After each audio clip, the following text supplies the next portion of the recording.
வாழ்க வளமுடன். Welcome to Nithil academy. இன்னைக்கு நம்ம பார்க்க போற டாபிக் என்னன்னு பார்த்தீங்கன்னா, இந்திய அரசியலமைப்பு. இந்திய அரசியலமைப்புல இப்ப ட்ரெண்டிங்ல இருக்கிற ஒரு குறிப்பிட்ட பகுதியை பத்தி நம்ம பார்க்க போறோம். அதாவது இந்தியாவில் நடக்கக்கூடிய அனைத்து போட்டித் தேர்வுகளையுமே, கவர்மெண்ட் எக்ஸாமுக்கு எழுதக்கூடிய, கவர்மெண்ட் அரசு அதிகாரி ஆகக்கூடிய எல்லா போட்டித் தேர்வுகளுக்கும் இந்திய அரசியலமைப்புங்கிறது ரொம்ப முக்கியத்துவம் வாய்ந்ததுங்கிறது உங்க எல்லாத்துக்குமே தெரியும். இதை தவிர்த்து ஒரு போட்டித் தேர்வுக்கான வினாத்தாளை யாராலையுமே எடுக்க முடியாது. ஏறக்குறைய 10லிருந்து 15% விழுக்காடு.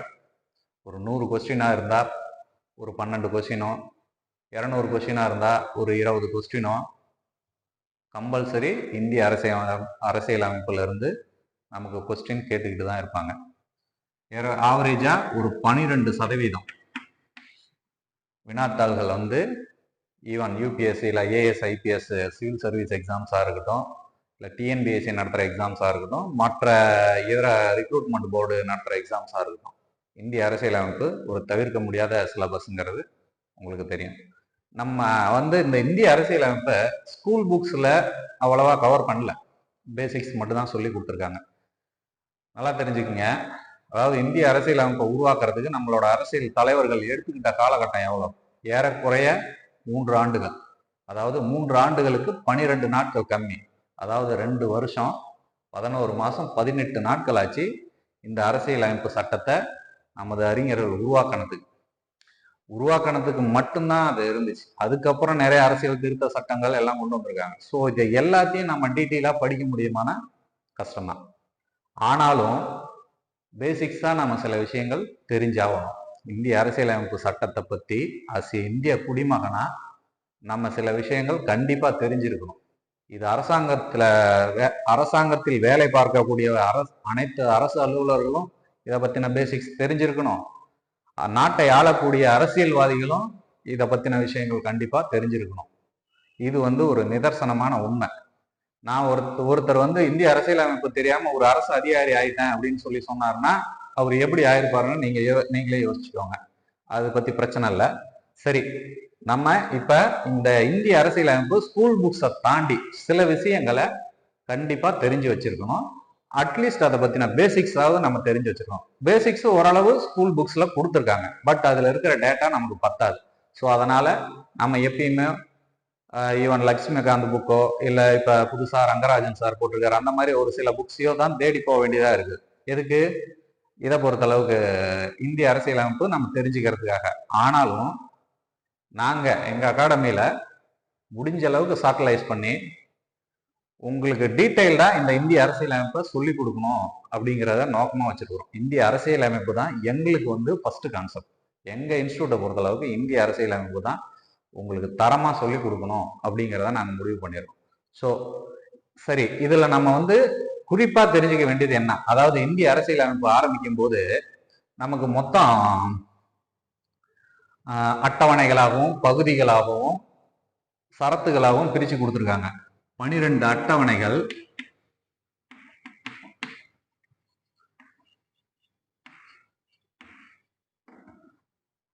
25 பகுதிகள்,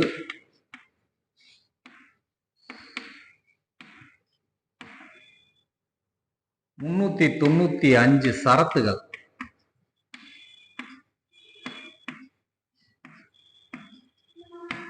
இந்த மாதிரி மொத்தமா பிரிச்சிருக்காங்க. அதாவது 12 அட்டவணை, அப்புறம் 25 பகுதியில 395 சரத்துகள்னு சொல்லி பிரிச்சிருக்காங்க.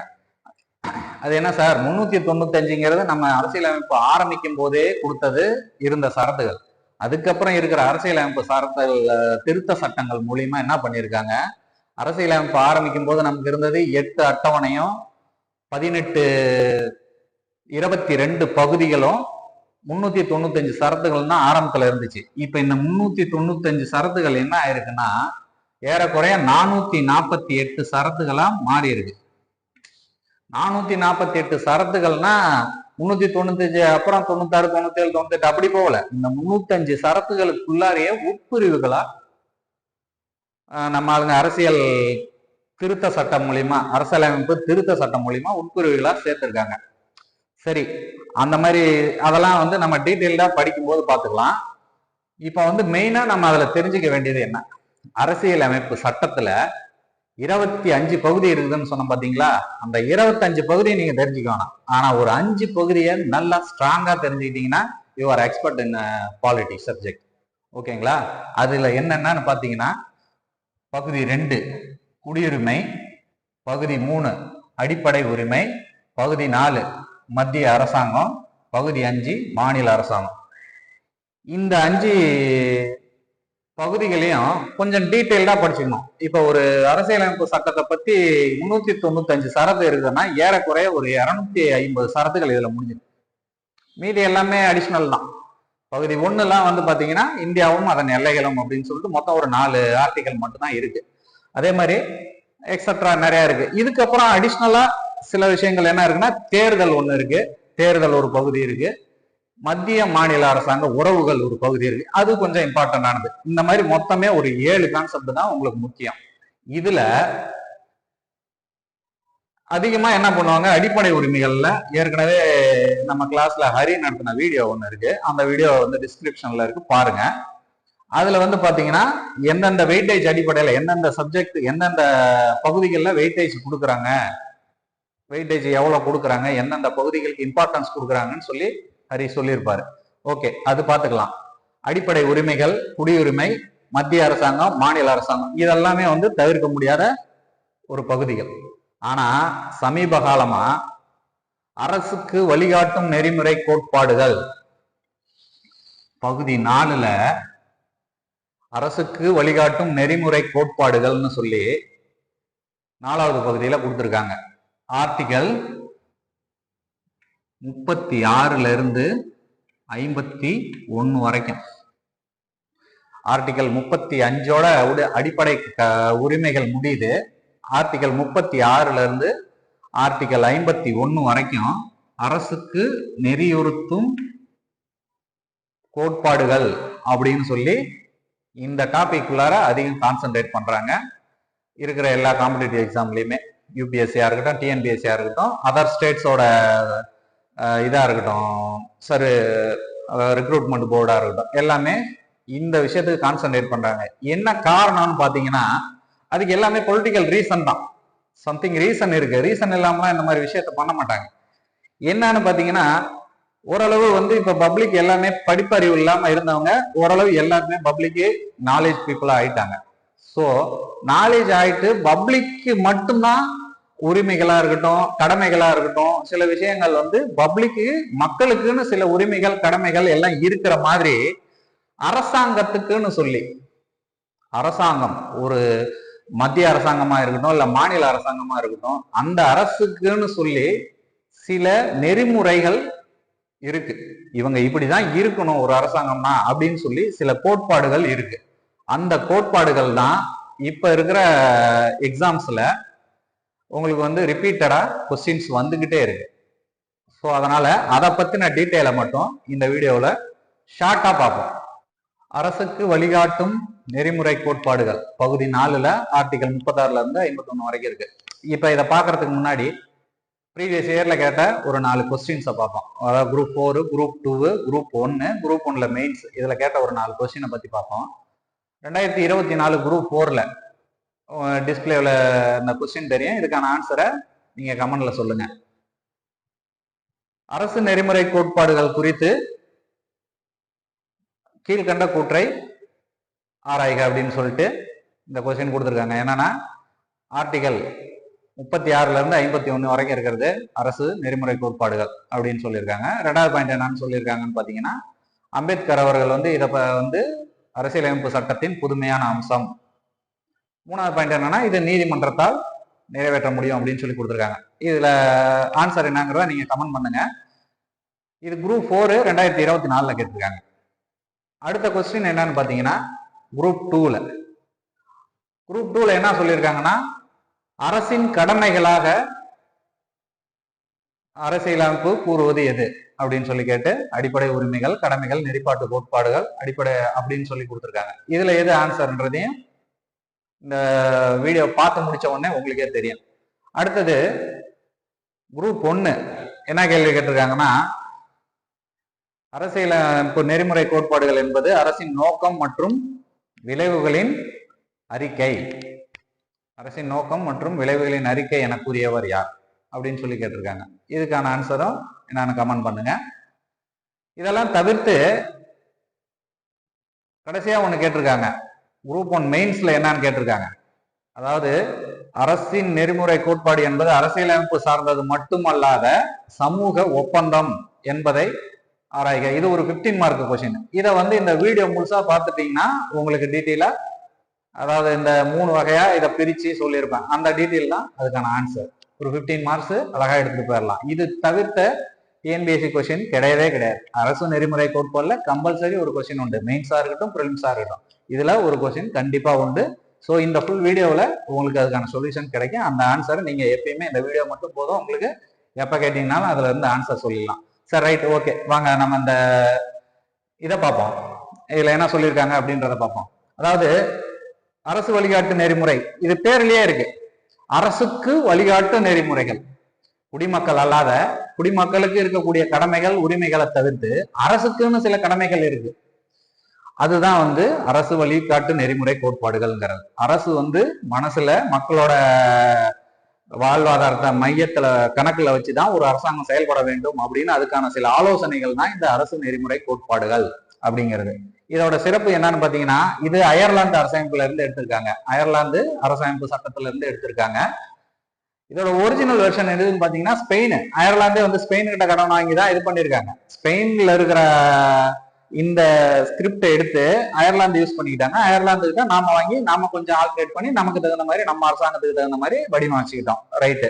ரெண்டாவது பாயிண்ட் என்னன்னு பாத்தீங்கன்னா, 1935 அரசமைப்பு சட்டம் இருக்குது இல்லைங்களா, அதுலயே 1935 ஆங்கிலேயர்கள் போட்ட இந்திய அரசியலமைப்பு சட்டத்துல இருந்துதான் இதோட நம்ம அரசியலமைப்பு சட்டத்தின் 60-70% சோர்சஸ் நம்ம அரசியலமைப்பு சட்டத்திலேயே இருந்து எடுத்த 35ல இருந்து எடுத்ததுதான். 1935 அரசியலமைப்பு சட்டத்துல எடுத்ததுதான். சோ அதனால இந்த கான்செப்ட் அதுல இருந்து எடுத்து கொஞ்சம் நவீனமயமாக்கியிருக்காங்க. என்ன பண்ணிருக்காங்கன்னா, அவங்க ஒரு கட்டுப்பாட்டுல வச்சிருந்தாங்க. இங்கிலாந்து அரசாங்கம் வச்சிருக்கும் போது அரசு எப்படி வேணாலும் லிபரலா இருக்கும், ஆனா மக்கள் அதை கம்பல்சரி ஃபாலோ பண்ணும் அப்படிங்கிற மாதிரி இருந்துச்சு. பட் இதுல என்ன சொல்லியிருக்காங்க, நம்ம என்ன பண்ணிருக்கோம்னா, அரசு நெறிமுறை கோட்பாடுல மக்கள் நல அரசு, இந்த பாயிண்ட் இருக்கு பாத்தீங்களா, இது ரொம்ப முக்கியம்.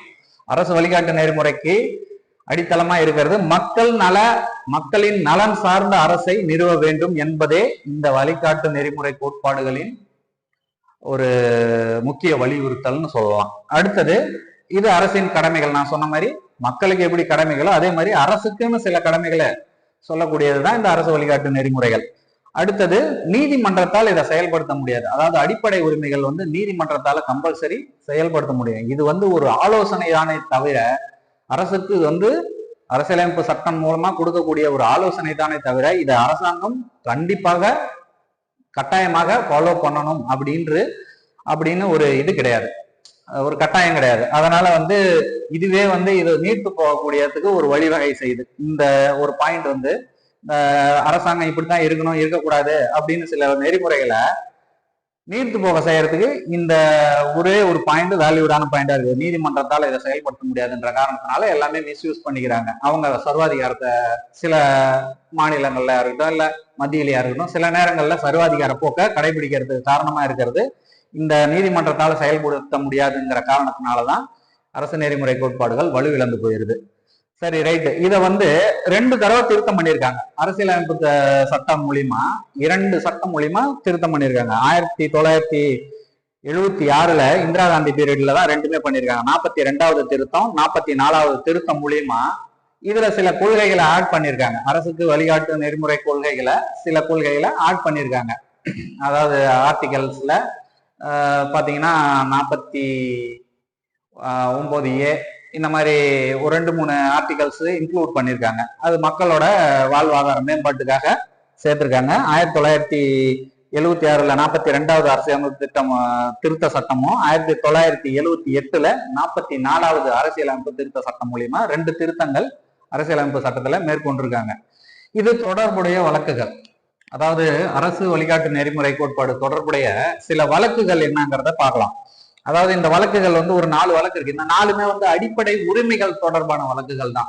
அதாவது என்ன பண்ணாங்க, இந்த 42வது அமெண்ட்மெண்ட் இருக்கு இல்லையா, 1976 இந்திரா காந்தி பிரதமரா இருக்கும்போது அரசு நெறிமுறை கோட்பாடுகள்ல ஒரு சரத்துல என்ன சொல்றாங்கன்னா வந்து மக்கள் நல அரசுன்னு சொன்ன பாத்தீங்களா, மக்கள் நல அரசு அதை உருவாக்குறதுக்காக அவங்க இந்திரா காந்தி என்ன பண்றாங்க, நில கையகப்படுத்தும் சட்டம், நிலத்தை அதிக உச்சவரம்பு சட்டம், அந்த மாதிரி அதிகப்படியான ஏற்றத்தாழ்வுகளை சமநிலைப்படுத்தணும். மக்களுக்கு ஏற்றத்தாழ்வுகளை 38 சரத்து 38, அதாவது அரசு வழிகாட்டு நெறிமுறை சரத்து 38 என்ன சொல்லுதுன்னா, வசதி வாய்ப்பில் மக்களின் ஏற்றத்தாழ்வுகளை சரி செய்ய வேண்டும் அரசாங்கம் அப்படின்னு சொல்லுது. அதை கருத்துல வச்சு இவங்க அடிப்படை நெறிமுறை கோட்பாடு அந்த ஆர்டிகளை கருத்துல வச்சு என்ன பண்றாங்க, எல்லாம் நில கையகப்படுத்தும் சட்டம் வைக்கிறாங்க. அவங்க நில உச்சவரம்பு சட்டம், பணக்காரங்களா இருக்கவங்க எல்லாம் எடுத்து ஏழைங்க அரசாங்கம் வந்து கையகப்படுத்தணும் அப்படிங்கிற மாதிரி ஒரு சட்டம் கொண்டு வராங்க. அது தொடர்பான சில வழக்குகள் தான் இதுல இருக்கு. அது தொடர்பாகவும் இருக்கு, அப்புறம் இடஒதுக்கீடு தொடர்பாகவும் இருக்கு. இது வந்து சண்பகம் துரைராஜன் வழக்கு 1, கோலக்நாத் வழக்கு 2, கேசவானந்த பாரதி வழக்கு 3, மினர்வா மில் வழக்கு 4. இந்த கோலக்நாத் வழக்கு, கேசவானந்த பாரதி வழக்கு, மினர்வா மில் வழக்கு, இந்த 3மே வந்து அந்த நிலம் சார்ந்தது. 1967லயும் 73லயும் 80லயும் இது எல்லாமே நிலம் சார்ந்தது, அடிப்படை உரிமைகள் மீறினது. செண்பகம் துரைராஜன் வழக்கு என்னன்னு பாத்தீங்கன்னா, அரசாங்கம் வந்து ஒரு சட்டம் போடுது. இது வந்து செண்பகம் துரைராஜன்றவங்க சென்னையை சார்ந்த ஒரு மாணவி, மருத்துவ கல்லூரி படிக்கிறதுக்காக அவங்க இடஒதுக்கீடு கேட்கறாங்க. இடஒதுக்கீடு கேட்கும்போது என்ன சொல்லுது, கவர்மெண்ட் வந்து ஆஃப்டர் 51 1951க்கு அப்புறம் அவங்க 1935 இடஒதுக்கீடு பழசு, ஏற்கனவே நீதி கட்சிகள் ஆட்சியில் இருந்த போது இடஒதுக்கீடுகள் இருந்துச்சு. அந்த இடஒதுக்கீடு அடிப்படையில அவங்க சீட்டு கேட்டாங்க. ஆனா புதுசா வந்த அரசியலமைப்பு சட்டத்தின் அடிப்படையில இடஒதுக்கீடை வந்து ஒதுக்கிடுச்சு. இப்ப தமிழக கவர்மெண்ட் அரசாங்கம் வந்து என்ன பண்ணுச்சு, இடஒதுக்கீடை தள்ளுபடி பண்ணிருச்சு. அதனால இவங்க கோர்ட்டுக்கு போனாங்க. அப்ப வந்து என்ன சொல்லிட்டாங்கன்னா, அந்த சட்டம் செல்லாதுன்ட்டாங்க. கவர்மெண்ட்ல என்ன சொல்லிட்டாங்க, அரசு இயற்றிய சட்டம் 1951க்கு அப்புறம் அரசு இயற்றிய சட்டம் ஏற்றுக்கொள்ளப்படும். அதனால நெறிமுறை கோட்பாடு அடிப்படையில் அரசு இயற்றிய அந்த சட்டம் ஏற்றுக்கொள்ளப்படும் என்றும், அவங்களுக்கான பழைய சட்டத்தின் அடிப்படையில் வழங்கப்பட்ட இடஒதுக்கீடு வழங்கப்படாது என்றும் சட்டம் தீர்ப்பு சொல்லிட்டாங்க. அடுத்து 2வது வழக்கு கோலக்நாத் வழக்கு என்னன்னு பாத்தீங்கன்னா, பஞ்சாப்ல நில உச்சவரம்பு நில அதிகமா வச்சிருந்த கோலக்நாத்னு ஒரு குரூப், அவங்க வந்து என்ன பண்ணிருக்காங்க, அவங்களோட நிலத்தை கவர்மெண்ட் ஆக்குபை பண்ணிருச்சு.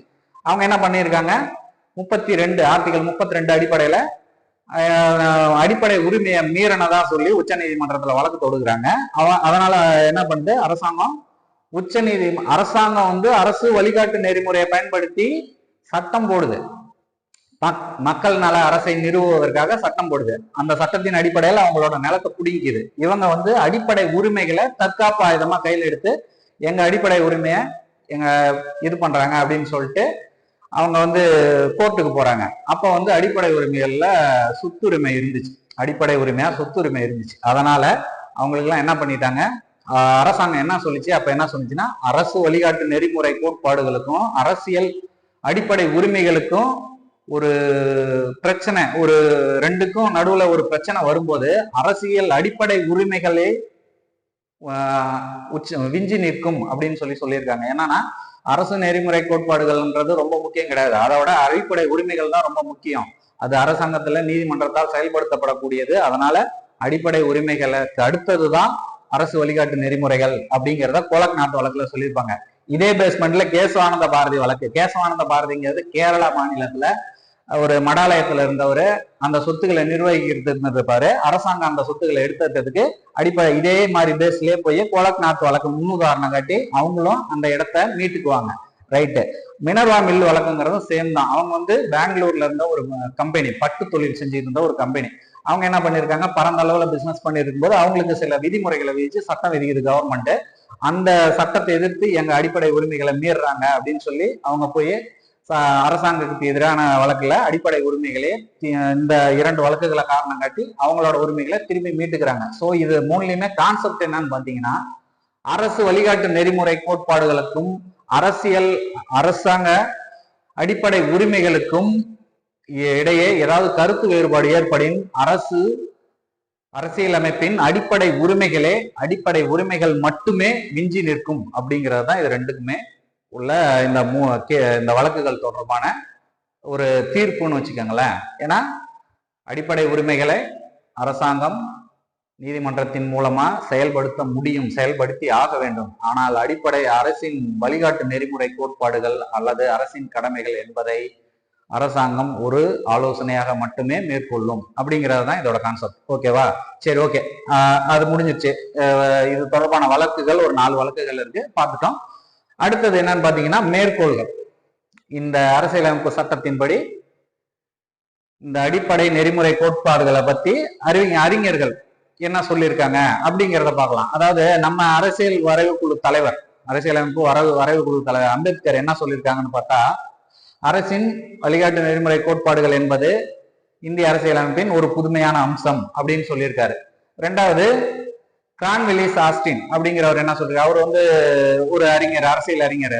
அவர் என்ன சொல்லியிருக்காங்கன்னு பாத்தீங்கன்னா, அரசியலமைப்பின் மனசாட்சியாக அரசு நெறிமுறை கோட்பாடு செயல்படுது அப்படின்னு சொல்லியிருக்காரு. அடுத்தது, இது வந்து ஒரு வங்கியில் கொடுக்கப்படும் செக்கு, காசோலை போன்றது அப்படின்னு சொல்லி கேடி ஷான்றவர் சொல்லியிருக்காரு. வங்கியில் செலுத்தப்படும் காசோலை போன்றது. அதாவது ஒருத்தருக்கு பணம் இருந்துச்சுன்னா அது வந்து எப்படி அவங்களுக்கு உரிமையாக்கப்படும், இந்த செக்கு கொடுத்தாதான் உரிமையாகும் அப்படிங்கிற மாதிரி அரசாங்கம் ஒண்ணு மக்களுக்காக செயல்படுதுன்னா அது வந்து அந்த நெறிமுறை கோட்பாடுகளை செயல்படுத்துவதன் மூலமாக மட்டுமே அது மக்கள் நல அரசாங்கமா இருக்கும் அப்படிங்கிறதுக்காக அது ஒரு செக்கு, அது வங்கியோட காசோலை அப்படிங்கிற மாதிரி அவர் சொல்லியிருக்காரு. அடுத்தது, இவர் உணர்வுகளின் குப்பை தொட்டின்னு டிடி கிருஷ்ணமாச்சாரி சொல்லியிருக்காரு. இது உணர்வுகளின் குப்பை தொட்டி, ஒரு அரசாங்கம் இப்படித்தான் இருக்கணும் அப்படின்னு சொல்லி ஒரு மனிதர்கள் ஒரு உணர்வுகளோட, மக்களின் உணர்வுகளோட ஒரு குப்பை தொட்டி அப்படின்னு சொல்லி டிடி கிருஷ்ணமாச்சாரி சொல்லியிருக்காரு. இது வந்து நோக்கம் மற்றும் விளைவுகளின் அறிக்கை கேள்வியில சொல்லியிருந்தேன் இல்லைங்களா, குரூப் 1 கொஸ்டின், அந்த கொஸ்டின் பாருங்க. இது வந்து அரசு நெறிமுறை கோட்பாடு என்பது ஒரு அரசாங்கத்தின் நோக்கம் மற்றும் அதன் விளைவுகளின் அறிக்கையாக உள்ளது அப்படின்னு சொல்றது கேசி வியர் சொல்லியிருக்காரு. அத ரைட்டுங்களா. அடுத்தது, ஆசை மிகுந்த கொள்கை அப்படின்னு ஐவர் ஜெனிங்ஸ் சொல்லியிருக்காரு. அரசு நெறிமுறை கோட்பாடுகள் என்பது ஆசை மிகுந்த கொள்கை. அதாவது ஆசையை பெரு, உனக்கு நல்லா இருக்குது பரவாயில்ல அப்படின்னு இல்லையா, அந்த மாதிரி இந்த மாதிரிலாம் இருந்தா நல்லா இருக்கும் அப்படின்னு சொல்லி கவர்மெண்ட் அரசியலமைப்பு சட்டம் சொல்லுது, இப்படி எல்லாம் இருந்தா நல்லா இருக்கும். ஆனா இருந்தா தானே, இது வந்து கம்பல்சரி கிடையாது அப்படிங்கிறதுனால இது ஒரு ஆசை மிகுந்த கொள்கை அப்படிங்கிற மாதிரி ஐவர் ஜெனிங்ஸ் சொல்லியிருக்காரு. இதுதான் வந்து இது சம்பந்தமான மேற்கோள்கள். அடுத்தது, அடிப்படை உரிமைகள் மற்றும் அரசுக்கு வழிகாட்டு நெறிமுறை கோட்பாடுகள் ரெண்டுக்குமே சில ஒற்றுமைகள் இருக்கு. என்னன்னு பாத்தீங்கன்னா, இது வந்து ரெண்டுமே வந்து அடிப்படை உரிமைகளா இருக்கட்டும், அடிப்படை அரசுக்கு நெறிப்படுத்தும் கோட்பாடுகளா இருக்கட்டும், என்ன சொல்லுதுன்னா, மக்களுக்கு மக்கள் நல அரசாங்கம், மக்களுக்கான உரிமைகள், சமத்துவம், இந்த மாதிரி விஷயங்கள் எல்லாம் வந்து வழங்கப்பட வேண்டும் ஒரு அரசாங்கத்தால அப்படின்னு சொல்றது. உதாரணத்துக்கு சொல்லணும்னா, அடுத்து நம்ம அந்த ஆர்டிகல்ஸ் என்னவோ அதுல கண்டினியூவா நான் சொல்றேன். எதுல வந்து அடிப்படை உரிமைகளை தொடர்ந்து அடிப்படை அரசுக்கு நெறிமுறைப்படுத்தும் கோட்பாடுகளும் அடிப்படை உரிமைகளும் ஜாயிண்ட் ஆகுது அப்படிங்கிறத அடுத்து கண்டினியூவா நம்ம பார்க்கலாம்.